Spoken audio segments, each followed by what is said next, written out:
Pandian store serial எபிசோடில் நம்ம காந்திமதியோட பிறந்தநாள் வந்து நல்லபடியாக கொண்டாடி முடிக்கணும்னு நீங்களாம் நினச்சிங்கன்னா இந்த வீடியோக்கு ஒரு லைக் பண்ணுங்கள். நம்ம செந்தில் வந்து எப்படியோ தனி கொடுத்தன வந்துட்டாரு. வந்ததுக்கப்புறம் வந்து தாம் தூம்னு பணத்தை வந்து செலவு பண்ணிக்கிட்டு இருக்காரு. அது வந்து சுத்தமாகவே மீனாவுக்கு பிடிக்கலை.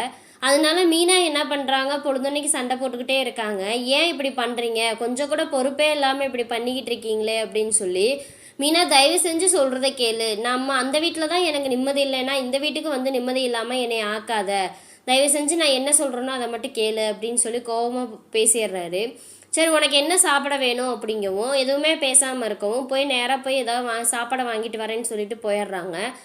2 பேர் சாப்பிட்டுட்டு முடிச்சதுக்கப்புறம் உனக்காக ஸ்வீட் வாங்கிட்டு வந்திருக்கேன் அப்படிங்கவும் எனக்கு வேண்டாம் அப்படின்னு சொல்லிடுறாங்க. ஏன் மீனா எப்போ பார்த்தாலும் கோவப்பட்டுக்கிட்டே இருக்க, சண்டை போட்டுக்கிட்டே இருக்க, இப்போ உனக்கு என்ன தான் பிரச்சனை அப்படின்னு சொல்லி கேட்குறாங்க.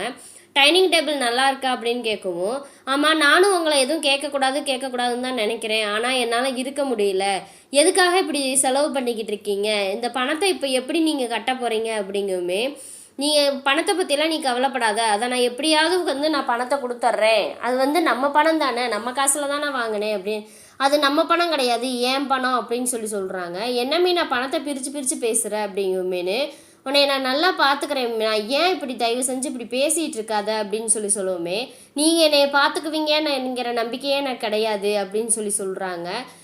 எப்படி இப்போ நீ இப்போ தேவையில்லாமல் எதுக்கு இப்படி பேசிக்கிட்டே இருக்கிற அப்படிங்குமேனு, ஆமாம் அந்த பணத்தை இப்போ நீங்கள் கொடுக்க போகிறீங்களா இல்லையா அப்படிங்கவும், நான் கொடுத்துருவேன் அப்படின்னு சொல்லுவாங்க. நான் எப்படியாவது அந்த பணத்தை அடைச்சிருவேன் அப்படிங்குமேனு, நீங்கள் அதை இந்த செய்வீங்கன்னு வந்து ஆரம்பத்தில் கூட எனக்கு நம்பிக்கை இருந்துச்சு, ஆனால் இப்போ வந்து துளி கூட எனக்கு நம்பிக்கையே இல்லை அப்படின்னு சொல்லிடுறாங்க.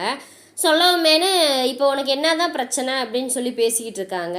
எனக்கு ஒன்றும் பிரச்சனை இல்லை, நீங்கள் செய்கிறத பார்த்தா தான் எனக்கு கோபமாக வருது, வேறு என்ன பேச சொல்கிறீங்க சொல்லுங்கள் பார்ப்போம் அப்படிங்குமேனு, எதுக்கு மீனா இப்படி தேவையில்லாததெல்லாம் பேசிக்கிட்டு இப்படியே தினமும் இப்படியே சண்டை போட்டுக்கிட்டே இருக்க அப்படிங்க, நீங்கள் பண்ணுறதெல்லாம் பார்த்தா இப்போ தோணுது ஏன்டா உங்கள் கூட வந்தோன்னு தோணுது அப்படிங்குமே, ஏன் என் கூட எதுக்கு வந்த, நீ பேசாமல் உங்கள் அப்பா பார்த்துருக்க மாப்பிள்ளையவே கல்யாணம் பண்ணிட்டு சந்தோஷமாக போய் இருக்க வேண்டியதானே அப்படிங்குமே, நான் அதை கல்யாண விஷயத்தை பற்றி நான் பேசவே கிடையாது, அத்தை வீட்டிலேருந்து ஏன் இங்கே வந்தோன்னு எனக்கு தோணுது அப்படிங்குமே, நீ என்ன பேச போகிறேன்னு எனக்கு புரியுது மீனா, என் தயவு செஞ்சு நீ பேசாமல் இரு அப்படின்னு சொல்லிட்டு எந்திரிச்சு போயிடுறாங்க.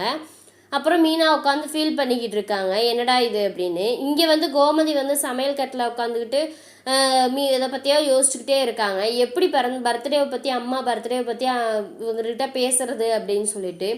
சரி தூங்குறதுக்குள்ளே போய் பேசிடலாம் அப்படின்னு சொன்னோன்னே, என்ன திடீர்னு சுடுதண்ணியோடு வந்துடு, இந்நேரத்துக்கு டீ குடிக்கிற அப்படிங்குமே, இல்லைங்க சுடுநீர் வச்சுட்டு வந்தேன் அப்படிங்குமே, என்னாச்சு அப்படிங்குமே, கொஞ்சம் நெஞ்சு அடைக்கிற மாதிரி இருக்குது அப்படிங்க, வயசாகுதுல்ல அப்படிங்குமே, நான் எனக்கெல்லாம் ஒன்றும் வயசாகலை அப்படின்னு, எங்கள் அம்மாவுக்கு தான் வயசாகிக்கிட்டே இருக்குது, எனக்கு எங்கள் அம்மாவை பிறந்த நாளைக்கு போகணும்னு ஆசையாக இருக்குது, ஆனால் என்னால் தான் முடியாது, ஆசைப்படுறது எதுவுமே நடக்காது, ஆனால் எங்கள் அம்மா வந்து நான் நம்ம குடும்பமும் வந்தால் தான் பிறந்தநாள் கொண்டாடுவேன்னு எங்கள் அன்னைங்க கிட்ட சபதம் போட்டிருக்குது அப்படின்னு சொல்லுவோமே, இப்போ நான் என்ன வரமாட்டேன்னா சொன்னேன், ஏன் கோமதி இப்படி நீ பேசிகிட்டு இருக்க, உங்கள் அன்னைங்க தான் வம்புழுக்கிறாங்க அப்படிங்குமேனு, ஆமாம் அவங்க தான் வம்புழுக்கிறாங்க அப்படின்னு சொல்லிட்டு பேசிக்கிட்டு இருக்காங்க. இப்போ என்னடா பண்ணுறதுன்னு, எங்கள் அம்மாவோட ஆசை கடைசி வரைக்கும் நிறைவேறாது போல் இருக்குது, நானும் ஆசைப்படுறது எதுவுமே நடக்காது போல் இருக்குது அப்படிங்குமே, ஏன் கோமதி இத்தனை வருஷம் நம்ம என்ன உங்கள் அம்மா பிறந்த நாளைக்கு போய்கிட்டே இருந்தோம், இப்போ ஏன் போகலைன்னு சொல்லி கவலைப்படுற அப்படிங்குமே, இத்தனை நாள் போகலைன்னு கவலை இல்லை, இது 75வது பிறந்தநாள் நல்ல விசேஷமாக இருக்கும், இதுக்கு போய் நான் போகாட்டி எனக்கு எவ்வளோ கஷ்டமாக இருக்கும், எங்கள் அம்மாவை கூட கடைசி வரைக்கும் நான் சேர முடியாமே போயிடும் போல் இருக்குது,